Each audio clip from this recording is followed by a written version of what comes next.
Farage Nigel Paul, Reform UK, 21,225. Well, Mr. Returning Officer, all here at tendering. And I have to say, fellow candidates, it's been a well-run, well-fought and remarkably clean election battle. I think we'd all agree on that, and thank you for your services. I promise that I will do my absolute best as a Member of Parliament. I had 20 years as an MEP, but it's not quite the same link or same responsibility with constituents. I will do my absolute best to put Clacton on the map. I'll do my best to bring more tourists. I'll do my best to try and bring some private investment.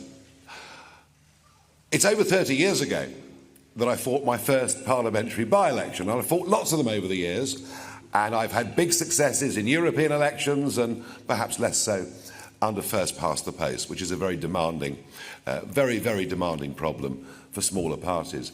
I will say this, it's 4 weeks and 3 days since I decided to come out of retirement and throw my hat in the ring. I think what Reform UK has achieved in those just few short weeks is truly extraordinary.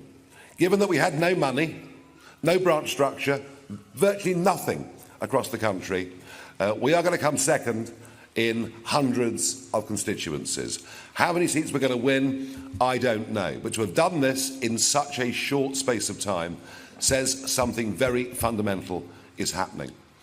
It's not just disappointment with the Conservative Party. There is a massive gap on the centre-right of British politics, and my job is to fill it. And that's exactly what I'm going to do. But it's not just what we do in Parliament as a national party that matters, it's what we do out round the country.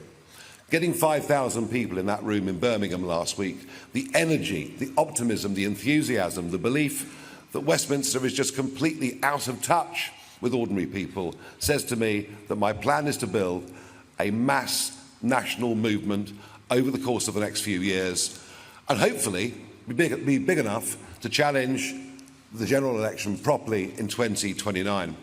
What is interesting is there's no enthusiasm for Labour, there's no enthusiasm for Starmer whatsoever. In fact, about half of the vote is simply an anti-Conservative vote. This Labour government will be in trouble very quickly. We will now be targeting Labour votes. We're coming for Labour, be in no doubt about that. I want to thank the team that have helped me do this over the last few weeks, my fellow candidates for behaving as impeccably as they have.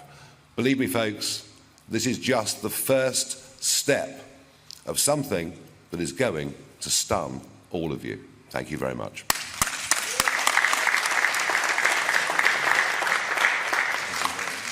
Thank you very much indeed.